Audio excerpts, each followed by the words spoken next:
Greetings and salutations, all you beautiful individuals. We are back for another epi of League Unlock. Eric and Mark here with you beauties to cover the region that somehow does for fun the best, despite being the most serious region of all of them. Yes, we're talking about the LCK, and honestly, I had no inkling, forgot that they were even doing their season opening event like they did last year, but they rolled in and leave it to the LCK to cook up a mode that's all 5 mid on the Summoner's Rift map, where the win condition is one team getting 30 CS, and then when they reach that mark, they have to execute to turret? Huh? Oh, the LCK, you said it right. How does the region that is the most serious outdo us all when it comes to the For Fun event to kick off the season? The LCK gets underway with this For Fun event where we have, of course, the individual positions drafted out amongst the LCK teams. You get a nice assortment of course, the superstars, the big team players, and of course, some other new faces and other players in the LCK to help you get a start, a fresh breath into the new year of 2025. And yes, a wacky rendition in the mid lane of some ARAM stuff, and leave it to the LCK to make it not just about the fiesta of killing everybody, but actually make it about the mechanics of the game.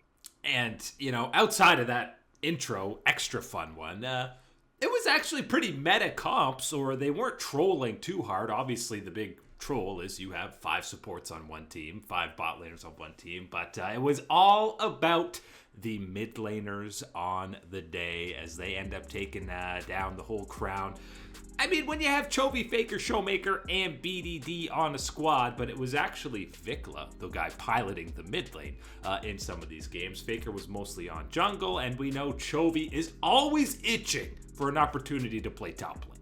Oh, it's not going to stop, and this is going to be the sweetest cherry on top of the sundae for everybody that talks about the possibility of a role swap. What about a mega superstar combo type of organization you could build if you throw Chovy up in the top side? That opens up, of course, the coveted mid lane position and the combos you could create.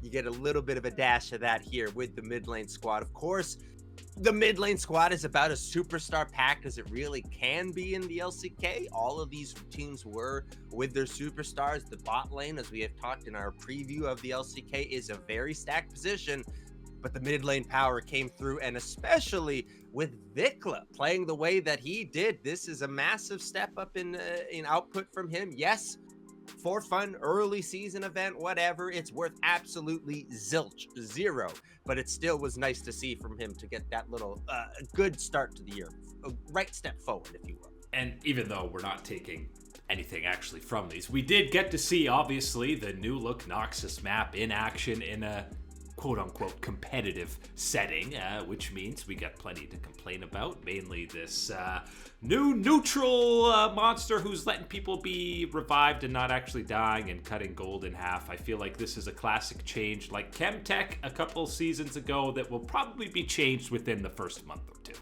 Yeah, I'm very against this one. I don't even know how to really properly pronounce it. Atacana? I don't know. However it's pronounced, I don't like it in my games of League of Legends, especially seeing the pros have to deal with something like this. I think it's just a really, at the end of the day, it's a toxic mechanic in the game to have something like that, be an option, be an availability either for that winning team or the team in that losing position. Even more so probably for that team in the losing position, because the other thing to talk about with the Noxus map is, of course, those roses hanging around, adding a little bit of extra damage. And you know what? It's actually not a little bit of extra damage. It's a lot of extra damage when it comes into the factor of how many a team can pick up if they are snowballing. Early indications, those will be some things that we are going to be talking about the next couple of weeks. No question about it to me. It's just bizarre that Riot seems to double down on, the Chemtech Soul thing was so heavily criticized that they ultimately changed it. And even you, with the pedals, you look at the cinders from Infernal Soul in years past, these were things that people were mega complaining about, saying, how are you going to have this? And they doubled down to make it an entire mechanic within the game. So just classic head-scratching preseason moments. And especially because I don't think there's enough that really separates it or makes it different or is kept as a safeguard from being the things that were irritating, that were frustrating about the Infernal Soul Cinders, where you can compare it to this. Crazy decision from Riot to throw this one in. You better believe that it's going to have a factor and change the way that some of these results will be in the early year, especially putting an emphasis on getting that right step out of the gate in your game, getting that early lead, being able to snowball it, because those tools are right there on the map for you to keep your pressure on your opponent. Last actual, stuff players to talk about for this one. We did, of course, even though it wasn't with the official team, we got our first sighting of Hanwha Life Zeus. He did cook up a couple of nice plays on a Sylas, not against the mid laners, but in their previous matchup, which was nice to see. And somehow he still got incredible synergy with Kyria, because my guys had the same haircut. What is this about? I know Kyria was at his, was doing some military service thing, mandatory military service throughout the off season. To my knowledge, Zeus wasn't involved in any of that. He was involved in the warfare between T1 and Hanwha Life over the negotiations and signing a mega contract. Nice to see them all together again, type of thing again. A little bit frosty, maybe I'll say, from the outside looking in, with him now no longer part of T1, but still great to see it. It must have just been cleansing the past of T1. He just buzzed it all off to enter this new era fresh with Hanwha Life, You need to make the visual difference change for some of the teammates so they know that it's no longer the opponent. Now this is Hanwha Life Zeus, and I think it worked because you even got a couple of freebies thrown his way from Peanut on the Team Jungle side.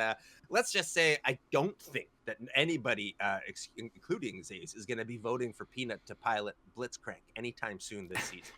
But again, just across the board for this one, 3 check marks, because you could see the players were having fun, which is most important for these 4 fun events. I feel like often it's almost like they're forced to do it, don't really want to be there, and are just going through it. But the guys were having fun, and obviously there was absolutely no meaningful stakes to take from this event. But a great way to kind of see the guys back on the stage on new look teams for a lot of them, and warm you up for this new LCK Cup to kick things off in a couple of days.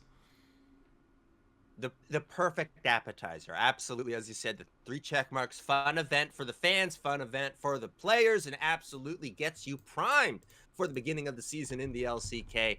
I cannot wait, my dude. We are here, even with our problems, our nitpicking with the Noxus map. I can't wait to see these pro games get underway again.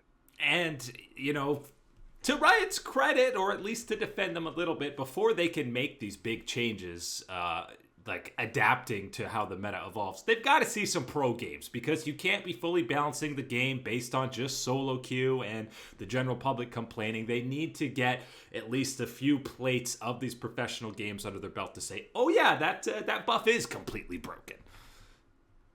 Yes, and I'm just hoping it's a swift reaction is the hope from it from Riot. Of course, you can't be always, too flip-floppy with some of these choices type of thing, but I think this is one of those times where the community has been quite clear, and now you are clearly getting it from the pro side of the community as well in a very quick little showcase like this.